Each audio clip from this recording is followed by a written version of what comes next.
Olá! O curso de Pedagogia, em parceria com a TV Univale, coloca em circulação mais um programa Roda de Saberes. Novamente, extrapolamos os muros da universidade e mostramos com essa roda que o saber não é posse de alguém detentor de conhecimentos, mas que todos nós produzimos continuamente saberes. O saber circula e é o circular dos saberes que faz a roda girar. Nessa roda de saberes, novos saberes são construídos. Saberes estão sempre em movimento.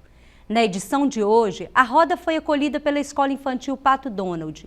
E o tema da roda é Criança em Movimento. Venha rodar com a gente, junte seu saber a esses saberes.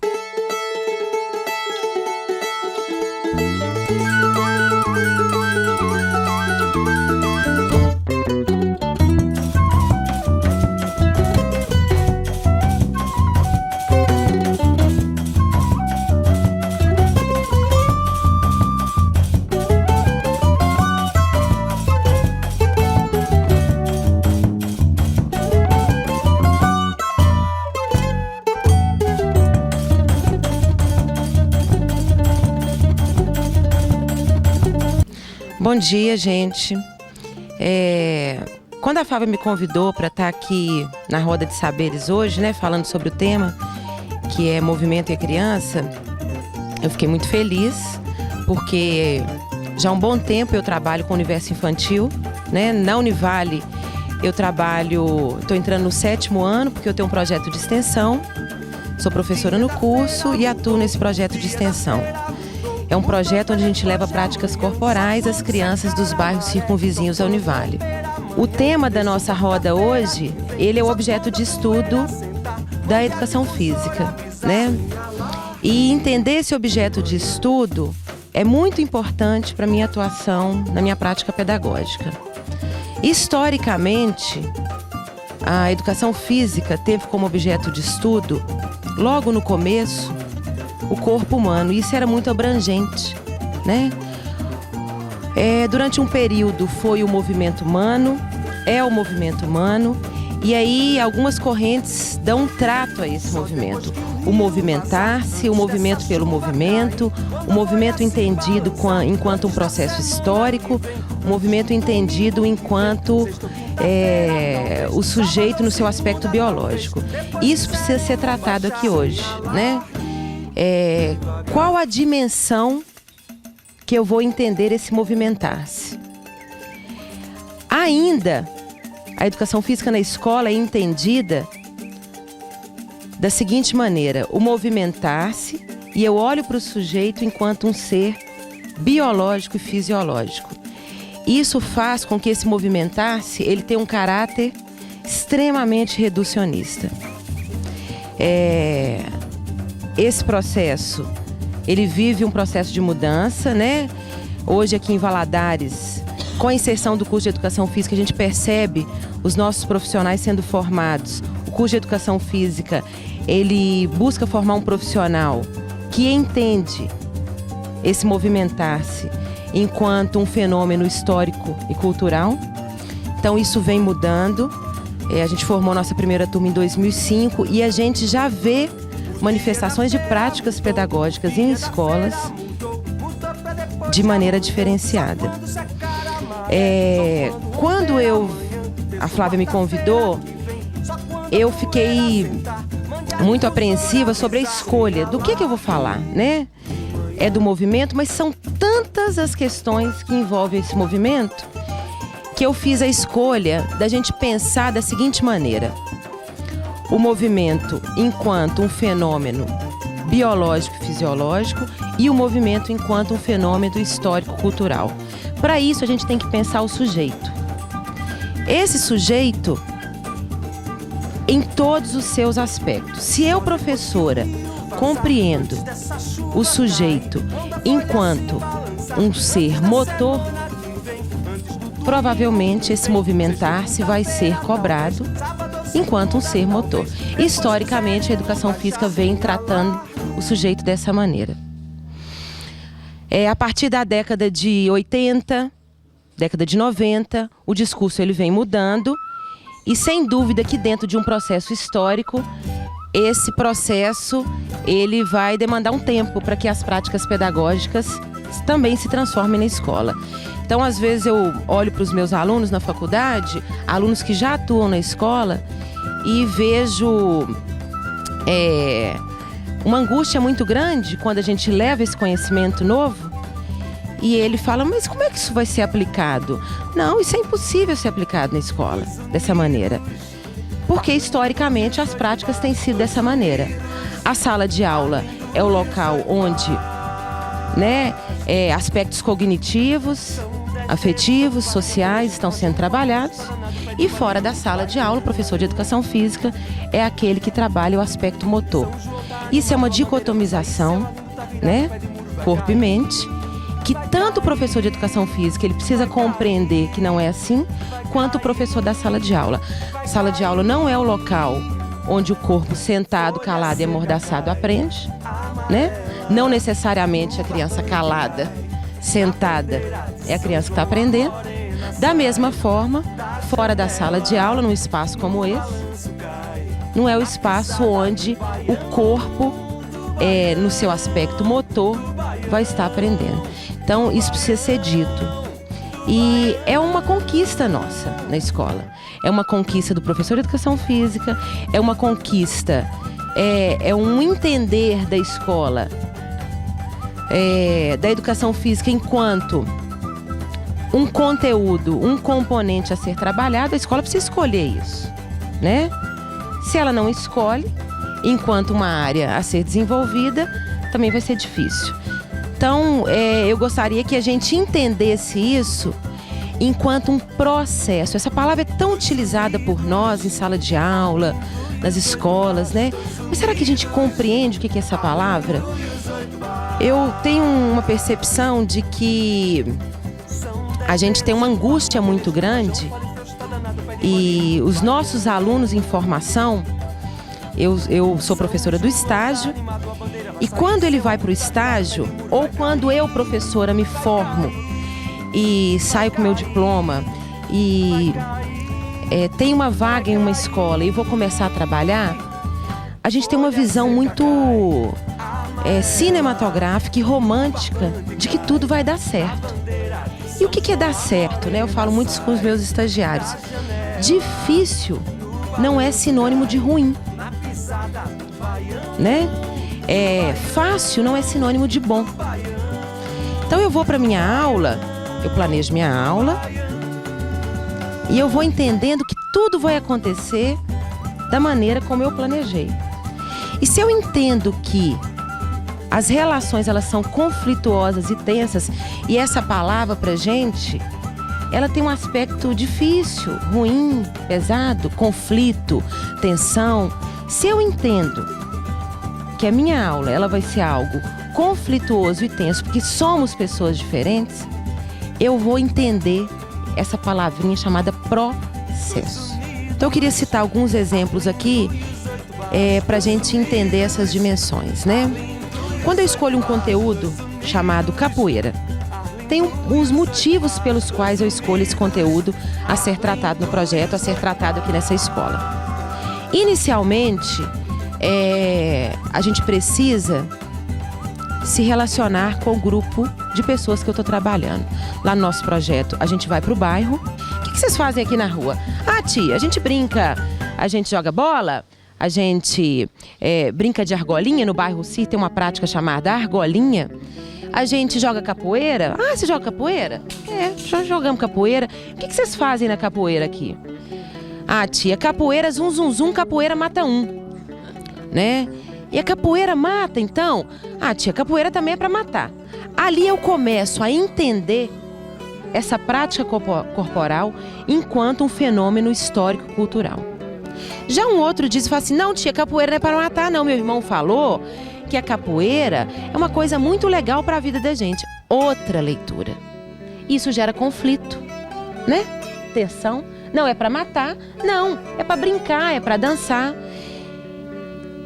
Aí, a dimensão, o conteúdo como algo a ser assistido. Assistir não é ir para frente da televisão, não. Nós estamos assistindo maneiras de entender as manifestações corporais aqui, Isso é aula. Meu estagiário, ele fica numa angústia muito grande. Que hora que nós vamos dar aula, hein? Isso é aula.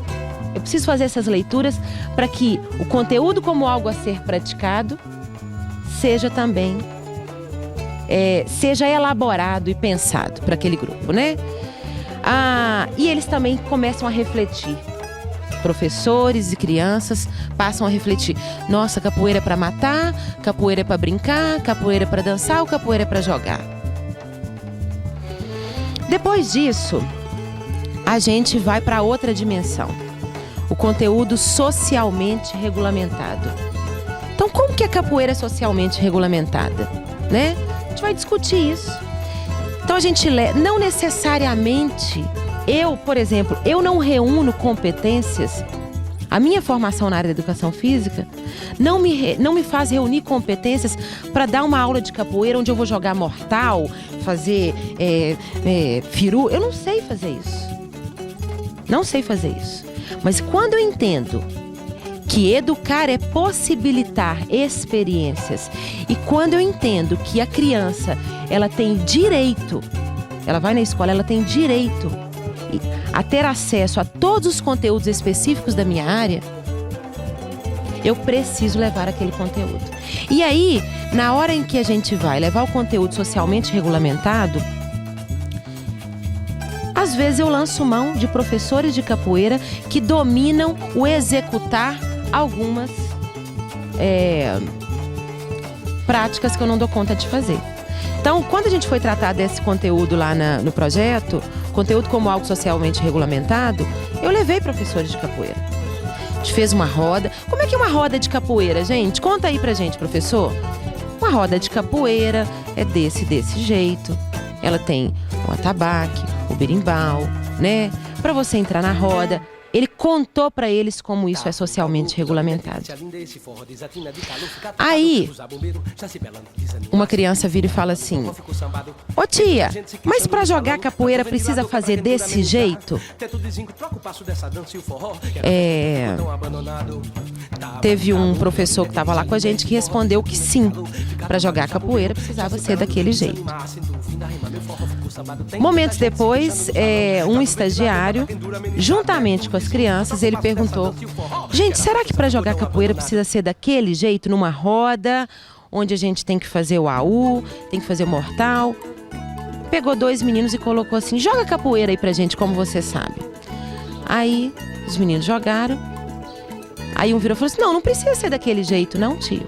O conteúdo como algo a ser modificado dentro da realidade daquele grupo de crianças. E aí a gente começou a jogar daquele jeito, em dupla, e começou a jogar em roda também.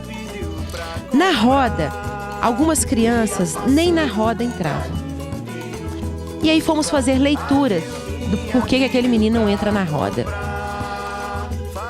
Depois de 2 meses, a gente entendeu que ele não entra na roda porque capoeira não é coisa de Deus. Meu pai falou que capoeira não é coisa de Deus e eu não posso entrar na roda. Se meu pai falou que isso não é coisa de Deus, qual o peso que tem a fala de um pai, né? Mas ao mesmo tempo, com o passar do tempo, ele ficava fora da roda e o pezinho assim, ó. Depois de 3 meses, ele começou a entrar na roda e bater palma.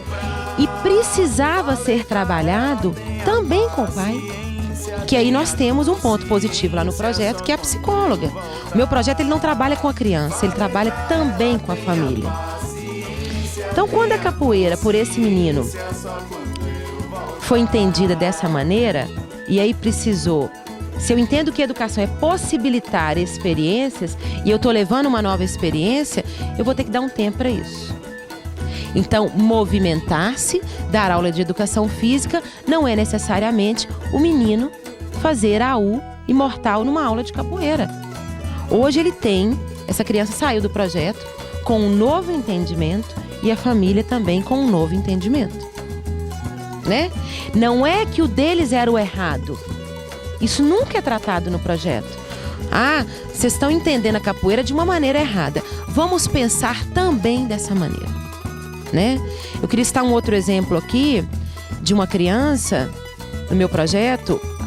O grande barato porque o projeto ele acontece fora da Univale, nos bairros, e dentro da Univale, no centro esportivo, que para quem conhece, é um sonho para toda criança. Ele é um sonho. E existe um espaço, em especial no centro esportivo, que é a piscina. Que se você for fazer um estudo dentro do bairro, poucas crianças têm acesso à piscina, né? Então aquilo é o sonho de toda criança. E aí aconteceu uma coisa muito curiosa. Todas as crianças chegam com as bolsinhas, doidas para entrar na piscina. E teve uma menina que ela não entrava na piscina. Ao longo de um tempo, fomos descobrir, psicóloga junto com a mãe e com ela, um cabelo muito grande. O meu cabelo é meu véu, né? O véu, se ele molha no cloro, ele fica ruim e vai ser danificado. Eu não posso entrar na piscina porque eu vou molhar o meu véu e ele vai ficar danificado. E aí eu, com as minhas experiências, com os meus conceitos, digo que aquela menina, que ódio daquela menina, ou aquela menina, ela está equivocada. Estão entendendo isso? Então, enquanto esse movimentar-se, ele é entendido enquanto fenômeno histórico-cultural, o trato a esse conhecimento ele vai ser dado de uma maneira diferenciada.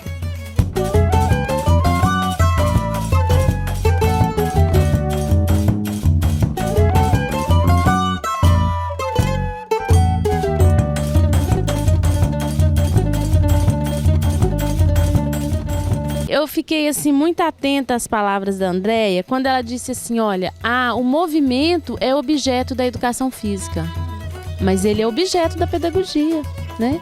Ele é objeto de estudo e da prática daqueles professores que estão lidando com a criança de 0 a 6 ou com a criança de 7 a 10, 12 anos, né?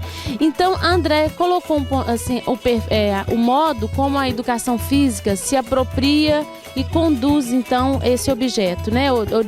Estuda sobre esse objeto. E aí eu me pergunto, e como a pedagogia percebe isso? Como é que as professoras, como é que as pessoas que atuam com as crianças lidam com o movimento? A gente sabe que em algumas escolas existe o professor formado, né? Também seria só propriedade, né? Só esse professor formado que teria propriedade de trabalhar? Primeiro ponto, né? O movimento. Quer dizer, então, que eu sou professora desse grupo, mas a aula de movimento acontece na quarta-feira e é ele que é responsável por isso, é um ponto. E o segundo ponto mesmo sendo formado, de que maneira que esse professor, então, trabalha esses aspectos, porque o nosso discurso é mesmo a formação do sujeito em todos os aspectos, né? Cognitivo, afetivo, social e motor. E o que a gente percebe é uma dicotomia mesmo, né? Quer dizer, então, que o motor, a ele cabe ser trabalhado em outro espaço. Então, eu queria saber até das alunas, das pessoas, das colegas, como é que vocês percebem essa relação do professor e do movimento? Será que o professor também se percebe como um sujeito em movimento? Eu acho que assim, foi bem interessante, né? Acabei pegando uma boa parte do discurso da Andréia. As meninas que são minhas alunas, né, acho que sentiram o eco, né, do que a gente tem discutido em sala de aula, da construção do jogo, né, da forma como ela exemplificou na capoeira. Será que a gente só pode jogar a capoeira daquela forma? Ou será que ela pode ser constantemente reconstruída culturalmente, corporalmente? Tá? E quero lembrar, né, a Flávia lembrou da primeira roda, que foi sobre arte, aquilo que eu tenho repetido na sala. Geralmente os alunos pensam que o corpo está presente só quando a gente fala da dança ou quando a gente fala do teatro. Então eu queria relembrar aquela questão, enquanto a criança desenha, ela desenha corporalmente. Quando ela colocou aí que o tema é criança em movimento, a gente não consegue ver criança sem movimento, né? Então a criança é movimento desde dentro da barriga da mãe. Ela não fica lá paradinha, ela se movimenta. Então, muitas vezes a gente sente dificuldade porque a gente não consegue organizar esse movimento. A gente não consegue ver nisso um processo com início, meio e fim. um processo que tem que ter um conhecimento prévio, mas tem que ter um conhecimento a ser construído todos os dias, né? Nós, educadores, é muito difícil mesmo, que a gente tem que estar estudando todos os dias. Como que a gente lida com isso, né? Aí logo eu senti na pele, porque lá eu trabalho com a 2ª série e tenho um professor de educação física. Aí quando a colega fez o comentário, eu vi que é isso mesmo. A gente às vezes trabalha o tempo todo e não percebe, a gente não tem essa concepção de que a gente está trabalhando esse movimento mesmo com a criança. Quando você leva a turma para o pátio, fazer uma experiência lá no conteúdo de ciências, né? Ou você vai trabalhar uma arte, né? Igual ontem eu levei minha turma para o pátio, a gente foi fazer uma maquete do sistema solar. Eu acredito que aí o tempo todo também estava trabalhando o movimento, né? Da turma ali, da criança. E quando estava fazendo, a Andréia estava comentando, depois a Flávia, eu estava até me sentindo perdida. Gente, eu tenho professor de educação física e aí eu trabalho o movimento com a turma. Aí quando a colega fez o comentário, a Márcia fez a pergunta, aí já vai mais assim, clareando mesmo as ideias da gente. E às vezes a gente trabalha com isso e não sabe direito, né? Ou a concepção, como fundamentar naquilo direito. Esse movimentar-se, ele faz parte de todas as nossas práticas cotidianas, né? Ler, escrever, abrir os olhos, acordar, levantar, tudo isso, né? Eu acho, Márcia, que é necessário um professor de educação física para trabalhar os conteúdos específicos da sua área. Como eu citei, jogos e brincadeiras, que não necessariamente os jogos são trabalhados só pelo professor de educação física, os esportes, a dança, as lutas, a ginástica, a capoeira, né? Que é exclusivo da minha formação. Em diálogo com o professor, com os demais professores da escola. O sentimento que eu tenho, que a gente justifica as nossas mazelas, as nossas limitações, as nossas dificuldades. Eu dei aula no curso de normal superior, de uma disciplina na Univale, de uma disciplina chamada Metodologia da Educação Física. Metodologia da Educação Física. Eu pedi às professoras que vão estar na educação infantil para levantar da carteira, elas não levantavam. Pessoas que vão trabalhar com crianças que não conseguem brincar. E eu não estou aqui criticando. Eu tinha uma aluna, gente, de 53 anos, que ela tem um relato que ela fala assim: eu nunca brinquei na minha vida. Eu tive que cuidar dos meus irmãos, meus pais morreram muito cedo e eu nunca brinquei. E é ela que trabalha na sala de aula hoje.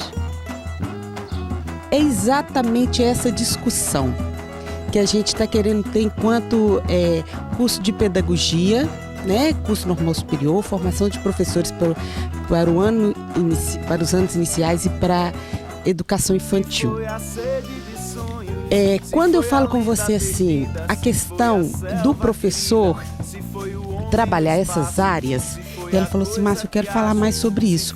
Mas o professor unidocente vai trabalhar educação física também, mas ele não teve essa formação. Ele não teve essa formação no curso superior. Aí você foi e respondeu, né? Eu fui professora de metodologia do ensino da educação física. Quando a gente elabora um projeto político-pedagógico do curso, né, até uma discussão que tem muito quando a gente está reelaborando esses projetos, é a gente tentar contemplar todas essas necessidades, mas a gente sabe que não dá conta. Então a gente coloca, pelo menos, né, eu já participei de algumas discussões, as disciplinas que o professor vai estar necessitando delas para trabalhar. Aí entra as metodologias. Metodologia da educação física, metodologia arte e movimento, metodologia da geografia, metodologia da ciência, metodologia matemática, metodologia portuguesa. E aí eu pergunto, se você não tem preparação para trabalhar com a educação física e com o movimento, você tem preparação para trabalhar as demais disciplinas? Então o que a gente está tentando discutir é exatamente isso. Às vezes o pessoal da área da educação física está pensando que a gente está querendo tirar o espaço deles dos anos iniciais e da educação infantil, mas não é. é exatamente o contrário, que o professor tenha consciência que esse trabalho da arte, do movimento, da educação física, ele tem que ter uma proporção com as outras áreas do conhecimento.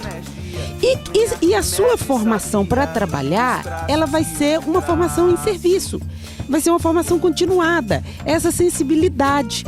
E aí foi muito bom te ouvir quando você fala desses conteúdos, análise e reflexão, depois o que está socialmente regulamentado, o que está a ser modificado. Aí assim, eu achei isso muito interessante e consequentemente praticado, né? Porque eu pergunto o seguinte, modificado a partir de que ponto de vista? Porque quando você observa lá, reflete, analisa o seu contexto, né, com os exemplos que você deu, e aí você modifica, você vai modificar, e eu penso que tem uma outra modificação aí, que é a modificação das concepções do professor também. Ele tem que pensar diferente para estar modificando aquela situação que ele vivenciou lá, né? Então, assim, lembro o tempo todo da Lígia que a gente tem que desconstruir muito do que nós temos na educação hoje. E aí, assim, eu me sinto mais à vontade de estar falando mesmo da educação infantil, anos iniciais, né? Que é a área que eu atuo há tanto tempo. Eu acho, e eu penso que a gente, né, eu tenho mais segurança para falar nessas duas modalidades, mas eu acho que é desconstruir a educação como um todo. Mexe no currículo, mexe em um monte de coisa. Então, assim, o que eu acho que a gente precisa de entrar em sintonia é que a gente precisa de garantir o espaço da educação física desenvolvido pelo professor, igual você falou, ele tendo essa consciência de que corpo e mente tem que ter mesmo tempo. Queria colocar que as rodas, assim, quando a Andréia falou da questão do corpo e da mente, eu me lembrei imediatamente da arte. E eu poderia me lembrar da matemática, né? Eu estou falando a matemática porque é uma área que eu tenho estudado. Eu poderia me lembrar da língua portuguesa, eu poderia me lembrar de todos, porque essa é a cisão que nós fazemos. E porque nós fazemos essa cisão, nós também estamos discutindo que disciplinas eu tenho ou não competência para trabalhar. Acho que tem a ver. Mas eu penso que nós estamos esquecendo assim, o principal que a Cláudia colocou. Acho que a grande lição hoje para mim não foi dada pela Andréia, nem por nenhum de nós. Para mim foi a Cláudia, quando ela fala assim, ó, criança em movimento. Não dá para pensar a criança em movimento. Então, se a gente vai pensar a criança em movimento, nós vamos embora para casa, né? Então, nós não vamos fazer nada. Então, a primeira pessoa que eu acho que nós estamos esquecendo aqui é quem que é a criança da educação infantil. Então, quando a Andréia traz a experiência dela do projeto, que é um negócio mais solto em termos que ele não tem que responder aos ditames da escola, aos ditames de uma escolarização, né? Eu fico, assim, profundamente indignada. Outro dia, na roda de história, lá eu falei isso. As crianças da educação infantil viraram crianças, mudemos como quisermos, né? Mudemos para ciclo, falemos o que quisermos, mas elas viraram crianças a serem alfabetizadas, principalmente com essa mudança de inclusão das crianças de 6. E nós, de um curso de pedagogia de uma universidade, ficamos calados. Então nós perdemos o quê? E o que nós estamos perdendo? Né? Então nós estamos esquecendo o tempo todo quem que é o sujeito da educação, vamos dizer assim. Quem que é? Ele não é mais o do corpo e da mente. Ele não é separado. Quem que é ele? O que a gente quer para ele? Então, a partir do momento que eu coloco esta coisa como principal, eu vejo que todas as outras coisas vão se... Essa coisa, desculpa, né? Mas quando eu coloco essa questão como principal, eu vejo que todas as outras coisas vão se compondo, né? Vão se compondo. Então, se essa criança não é para alfabetizar, muito bem. Eu, como professora, dou conta muito bem de trabalhar a questão de leitura e escrita, porque eu estou em um mundo de leitura e escrita. Eu dou muito conta de trabalhar ciências, porque eu estou em um mundo de ciências. Eu estou em um mundo em que a história, a geografia, a ciência são culturalmente construídos, socialmente. Eu dou conta de fazer essas leituras e ir aonde as crianças querem, né? E onde a escola precisa ir, onde eu dou conta de ampliar isso. Se eu entendo a matemática também como produção cultural, eu dou conta de fazer isso. O que está socialmente posto, como é que eu lido com isso e tal. Agora, eu penso que você tem que ter alguém para trabalhar o movimento. a esse corpo. Por quê? Porque por mais que a gente queira, nós escolarizamos e separamos corpo e mente. Então acho que talvez um dia nós não precisemos. Talvez um dia nós não precisemos. Talvez um dia nós não precisemos. A nossa formação dê conta. Mas a nossa formação hoje, ela é uma formação escolarizada. Não é porque o curso de pedagogia quer, não é porque a gente pensa assim o mundo, a gente vê o mundo assim, é um processo de desconstrução. Então, enquanto a gente não tem alguém para puxar isso, cada vez mais nossas crianças estão sem movimento. Então, essa é a minha grande preocupação. E uma outra preocupação, mas ela pode mexer com a escola, uma outra preocupação é que eu acho que aí a gente tem uma preocupação política. Eu acho que aí a gente tem uma questão política, que é esse tipo de pergunta que às vezes a gente faz. Então vou ter que ter história e geografia? Não, porque aí, qual que é a minha questão? Aí eu estou fragmentando. Se a gente colocar a criança, o que a gente quer dessa criança? Se a gente quer, então, que a criança tenha tantos anos, então eu tenho que ter mesmo português, matemática, igual o quinta e oitava faz. E eu tenho muita preocupação, com as coisas que a gente vai, principalmente a gente, que eu já estive muitos anos à frente da superintendência, a Márcia à frente da SMED, trabalhando, coordenando o trabalho com professores.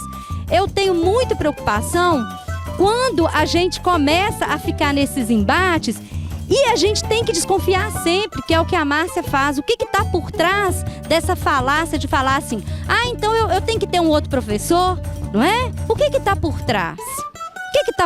O que se pretende? Que concepção de criança que está posta? Eu acho que essa é a pergunta. A partir daí, outras coisas vão se ajeitando.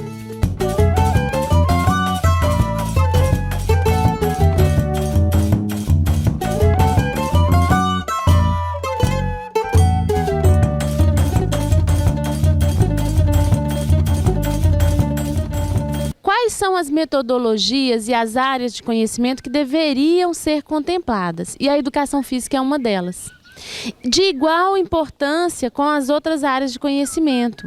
Então, quando nós distribuímos a carga horária, se você tem um Fundamentos e Metodologia de Ciências que tem 72 horas, você tem a educação física com 72, a matemática com 72, história e geografia com 72. É um tempo praticamente assim, restrito, né? Muito pouco para se pensar em fundamentos e metodologia. É por isso que a gente pensa no profissional que vai trabalhar essa disciplina, porque fundamentos o aluno pode obter de todas as formas, né? A informação está aí, ele pode, os livros didáticos trazem, a internet traz. A grande questão, por isso chama-se fundamentos e metodologia, qual é a abordagem metodológica que se faz desse conteúdo. Então, e aí eu volto na questão da Celeste. Se eu vou trabalhar fundamentos e metodologia com a criança, com a educação infantil, então eu tenho que pensar primeiro nesse sujeito. Então a minha abordagem metodológica tem que ser voltada para uma criança de 0 a 6. E aí a problematização que se faz na sala de aula olha, esse conteúdo que está prescrito, que está sendo sugerido, de que forma que o professor faz essa abordagem para esse grupo? E se eu for trabalhar de 1º a 4º, né, no ciclo, com as crianças de 7 a 12 anos, de que forma que esse conteúdo, então, qual é a melhor abordagem considerando as faixas etárias, as diversidades? E completando o que a Cláudia colocou, que eu também achei que foi, assim, de grande importância, a grande questão, Cláudia, está quando o professor, a escola, por exemplo, que não conta com um profissional habilitado na área da educação física, esse professor ele tem que ter um olhar intencional. Talvez seja essa a diferença, assim. Pode ser que daqui a algum tempo possamos dar conta de trabalhar isso. A grande questão esse sujeito que está hoje na educação infantil, ele é um sujeito brincante? Ele se percebe? Quer dizer, como é que ele se relaciona com o próprio corpo e com o próprio movimento? Então, daí nós temos já alguns sinais de que, olha, se ele também não dá conta, dificilmente ele fará com que essas crianças se percebam, né, enquanto sujeitos em movimento. E aí o profissional de educação física, eu não sei se eles, lógico que ele também não chega dando conta, mas ele vai criando uma consciência, né, André, acredito eu, que ao longo do curso vai fazendo perceber, olha, né, que ele é um sujeito, como é que ele se percebe em relação ao mundo, em relação ao espaço, e coisa que na pedagogia dificilmente a gente vai dar conta disso. Vou começar pelo que a Flávia estava falando. Porque com relação à formação que a gente tem, né? Primeiro precisa ser dito uma coisa. Não é no curso de pedagogia, não é no curso de educação física, não são nos cursos de literatura. A graduação, ela não é suficiente, não, gente. A graduação, ela é absurdamente superficial. Na minha área, os currículos, e currículos são escolhas que fazemos, existem as orientações, né, das diretrizes, mas fazemos escolhas. Por que no curso de educação física da cidade Governador Valadares, da Univale, existe uma disciplina chamada Esportes da Natureza? Por que tem a disciplina natação e no curso com duas disciplinas chamadas natação e no curso de não sei aonde tem uma? Existem motivos para isso. Todas essas disciplinas que foram pensadas, elas são dadas de maneira, não é menor, não é porque é em função do tempo, é em função do tempo de assimilação do aluno. É superficial a graduação, isso precisa ser dito, tá? Então no meu curso também, o aluno ele não sai, nós não estamos totalmente capacitados, gente. Nós estamos sempre em formação. Sem dúvida que quando eu saio da graduação, eu tenho inseguranças que às vezes quando eu saio de um doutorado são menores, né? Na graduação a gente é muito inseguro. Então isso precisa ser dito, tá? Nós usamos muito uma expressão aqui que eu gostaria que a gente repensasse. Vamos parar de falar corpo e mente? Vamos falar corporeidade? Não existe mais isso, gente. Mesmo quando eu tenho uma atividade que parece não corpórea, um pensamento, eu uso de uma parte corpórea que é meu cérebro. Não existe mais essa dicotomia quando o meu corpo, muito usada, sabe, Márcia? Historicamente, nós assimilamos isso, né? Eu preciso andar na ilha porque quando eu ando minha mente fica boa. Não existe mais isso. Somos uma corporeidade, né? Um todo, né? Então a gente vai avançar nisso daí. A escola ela foi organizada também por nós, em tempo, espaço e leis. E aí voltamos àquela palavra, desconstrução. Nós assimilamos que uma sala de aula ela é quadrada, as carteiras são enfileiradas, a professora está na frente. Nós que organizamos desse jeito e também é o que a Celeste falou. Um processo histórico, gente, não é 10, 20, 30. E escola, então, é milenar o negócio, né? Porque mexe com relações de poder. Será que quando eu cito uma professora que nunca brincou, ela dá conta do brincar? Será que quando eu cito um exemplo como esse, que fala de maneiras de pessoas se organizarem na sociedade no que tange comportamentos sexuais, será que eu dou conta de falar disso na escola? O pai da criança respondeu de uma maneira, a mãe respondeu de outra, que além de ser mãe eu também sou educadora e busco, porque erro também, né? Nós vamos errar, então isso precisa ser dito. A Celeste usou muito bem, o meu projeto é diferente do espaço e do tempo escolar, mas trabalha com gente, com pessoas, né? E que a Cláudia citou muito bem, uma criança, característica mais marcante é a capacidade de se movimentar. Bom, eu queria só pontuar duas frases que eu achei interessante aqui no grupo. Uma é o que a Lígia falou, que eu acho que a gente tem que guardar, né? Que a professora é alguém que está no grupo e não é alguém que manda no grupo, né? E a outra, acho que foi a Andréia, quando ela disse que o plano de aula que é construído, ele pode não dar certo. Eu não sei se os professores se dão conta disso, porque lógico que quando você planeja, você busca o sucesso, você pensa que tudo vai transcorrer da forma como você imaginou, né? E isso a gente tem que ter bem claro, quer dizer, quando você organiza uma atividade e possibilita experiências para as crianças, essas experiências podem atender ou não, podem agradar ou não. De repente, alguma coisa que você acha bacana, eles não vão também se envolver, né? Então, entra naquele ponto assim de conflito, né? De frustração, que é processo mesmo, o professor passa por isso, né?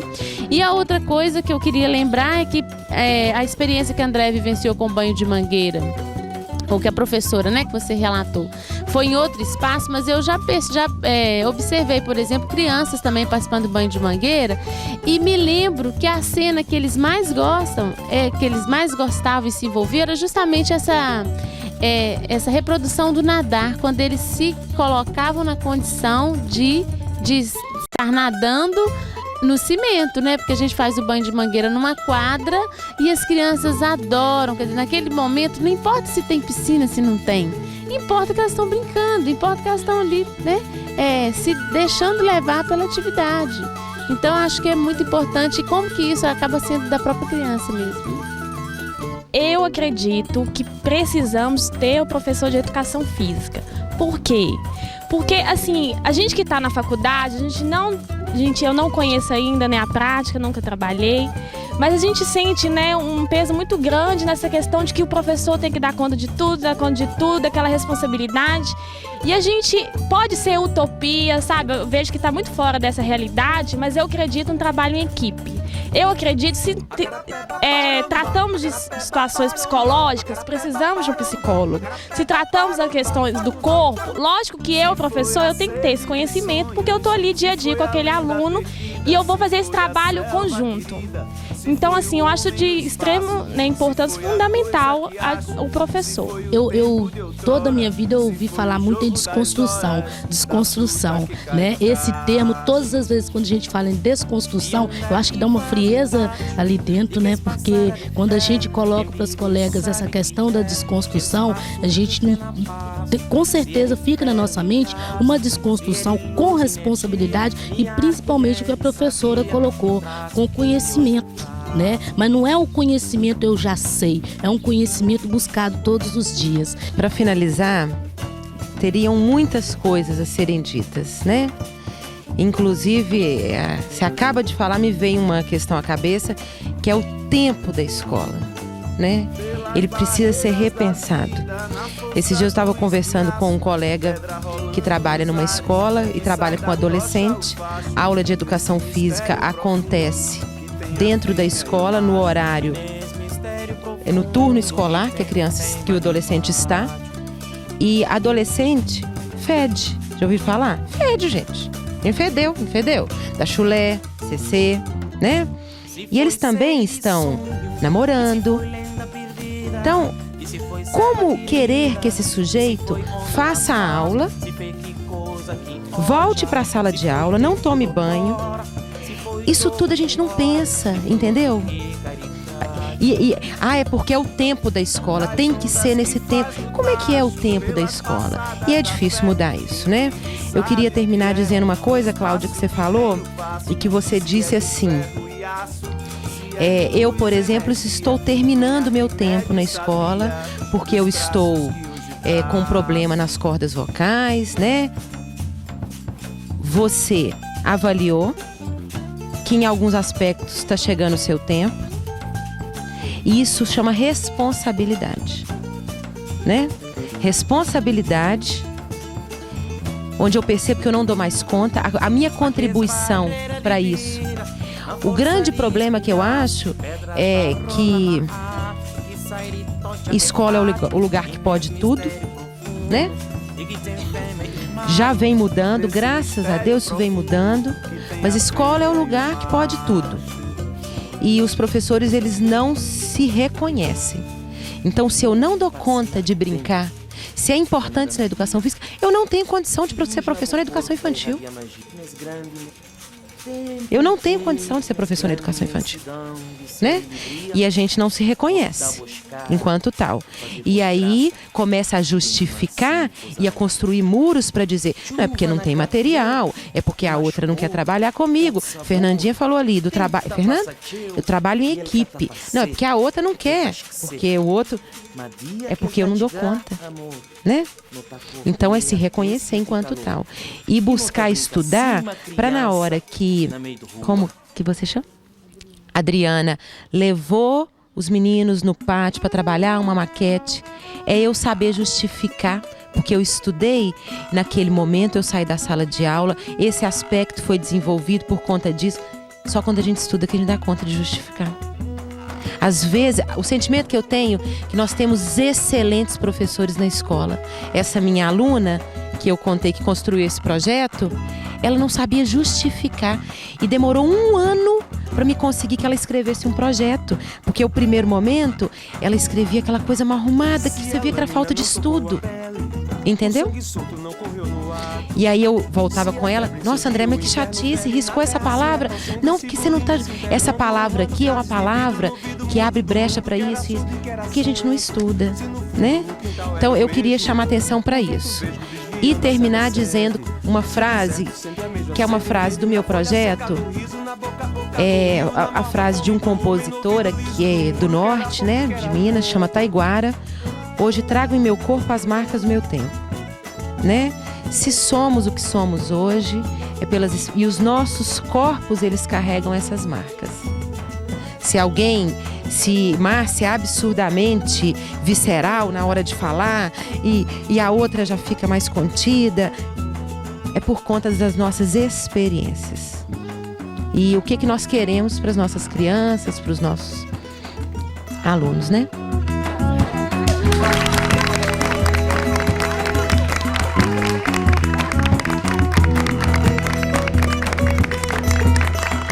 Se você quiser fazer alguma sugestão ou crítica a essa edição do Roda de Saberes, envie seu e-mail para pedagogia@univale.br ou lade@univale.br.